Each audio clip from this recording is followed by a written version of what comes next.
బంధువులే భూరాబందులు. తండ్రి మాటను కాదని సోదరి కుటుంబంపై కక్ష సాధింపు. పచ్చని పంట పొలాలపై విషరసాయనాలతో దాడి. దిక్కుతోచని స్థితిలో తండ్రి సోదరి కుటుంబం.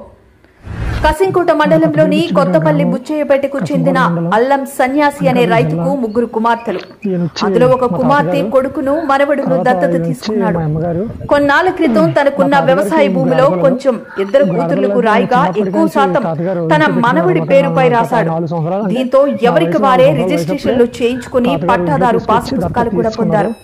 అనంతరం కొద్ది రోజులు గడిచిన తర్వాత దురాలోచన కలిగిన 2 కుమార్తెలు తండ్రితో గొడవకు దిగి ముగ్గురికి ఆ భూమిని సమానంగా పంచాలి, కానీ మా ఇద్దరికి ఎందుకు తక్కువ ఇచ్చావంటూ నిలదీశారు.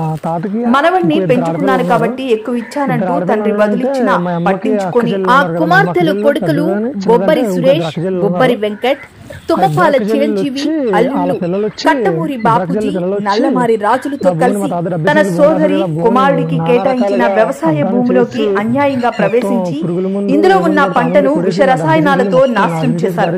ఇదెక్కడే అన్యాయం అంటూ నిలదీసిన తమ తండ్రిని, సోదరి కుమారుడిపై కూడా దౌర్జన్యానికి దిగుతున్న సంఘటన కసింకోట మండలం కొత్తపల్లి బుచ్చయ్యపేటలో చోటు చేసుకుంది. బంధువులే భూరాబందులై కన్న తండ్రిని, తోడబుట్టిన సోదరిని, ఆమె కుమారుడిపై అమానుషంగా ప్రవర్తిస్తున్న వైను ఇప్పుడు జిల్లాలో ప్రకంపనలు సృష్టిస్తుంది. చూపించిన కూడా ఏమన్నా బెదిరిస్తున్నారు అన్నమాట. ఏమనంటే పొలంలో దిగితే కూడేస్తాము, చంపేస్తాము. ఇది ఏమన్నా యాక్షన్ తీసుకుందామంటే మా నాన్నగారు కూడా చనిపోయారు. ఇప్పుడు చిన్నప్పుడే చనిపోయారు. మా నాన్నగారు కూడా చనిపోయి దగ్గర నా వయసు 12 సంవత్సరాలు 10 సంవత్సరాల వయసు అప్పుడు చనిపోయారు. నాన్నగారు సపోర్ట్ కూడా లేదు. ఉన్నారంటే తాతన, నేను, అమ్మగారు.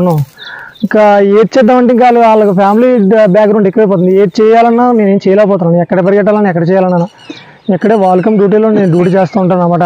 అప్పుడప్పుడు పంటకాడకు వచ్చి పండించుకుంటుంటే తోట డుడిసానండి. తోట డుడితే మరి దారుణంగా వచ్చి మందు కొడేసి మొత్తం అద్దాన్ని చేసి పారేశారండి ఇష్టాసారంగా.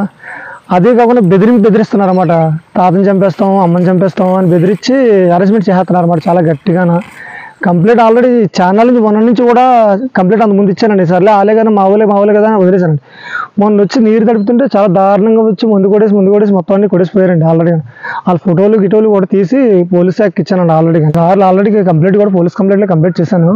అప్పుడు కూడా ఎవరు కూడా పెద్దగా రెస్పాండ్ అవ్వలేదు.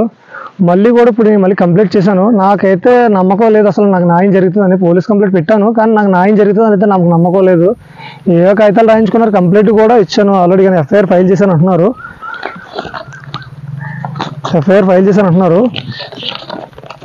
ఆల్రెడీ ఎఫ్ఐఆర్ ఫైల్ చేశారని చెప్తున్నారండి. ఎఫ్ఐఆర్ ఫైల్ చేశారని.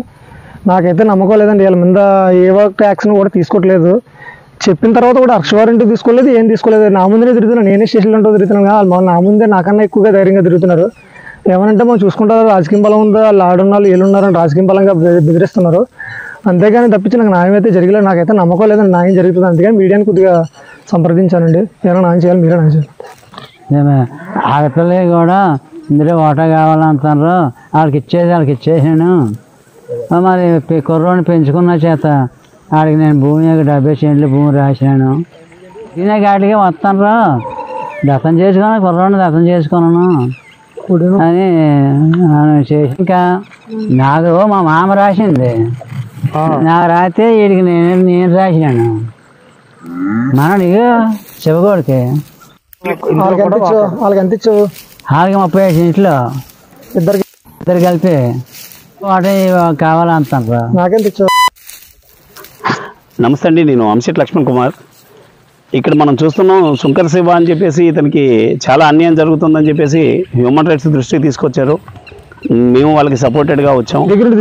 ఇప్పుడు ఉన్న విషయం ఏంటంటే వీళ్ళ పెద్దమ్మ కొడుకులు అయినటువంటి బొబ్బరి శివ, సురేష్, బొబ్బరి వెంకటి, తుంపాల చిరంజీవి అనే వ్యక్తులు వీళ్ళ గతంలో కూడా 2-3 సార్లు ఈ వ్యక్తి మీద దాడి చేసి పోలీస్ కంప్లైంట్లు ఇచ్చినప్పటికీ పట్టించుకోకుండా ఉన్నారు. తర్వాత ఇప్పుడు ఈ ఏదో మందు తెచ్చి పుచ్చికారీ చేశారు. ఇతని దగ్గర వీడియోలు, ఫోటోలు కూడా ఉన్నాయి. సరైన న్యాయం జరుగుతుందో లేదో అనే ఆలోచనలో భయపడుతున్నాడు. బెదిరింపులు కూడా పాల్పడుతున్నారు. వీళ్ళ ప్రధాన ఉద్దేశం ఈ యొక్క భూమిని 70 సెంట్లు ఈ యొక్క శంకర శివ యొక్క భూమిని వాళ్ళు ఆక్యుపై చేసి అనుభవించడానికి ఇతన్ని నానా రకాలుగా బెదిరిస్తూ ఇబ్బందులకు గురి చేస్తున్నారని మీడియా దృష్టికి తీసుకొచ్చాం. దయచేసి పెద్దలందరూ దీనిపై దృష్టి పెట్టి తగు చర్యలు తీసుకొని ఈ కుర్రాడికి న్యాయం చేయగలరని, బాధితుడిని కాపాడాలని, ఇతనికి ప్రాణాపాయం ఉందని చెప్పేసి గతంలో కూడా లెటర్లు ఇచ్చి ఉన్నాడు. ఇప్పుడు కూడా మనకి ఇవన్నీ చూస్తున్నాం. చెరుకు తోటను చంపేసి పురుగు మందులు కొట్టిన వాళ్ళు ఈ కుర్రాడిని ఏదో చేయటంలో అదేమీ లేదు.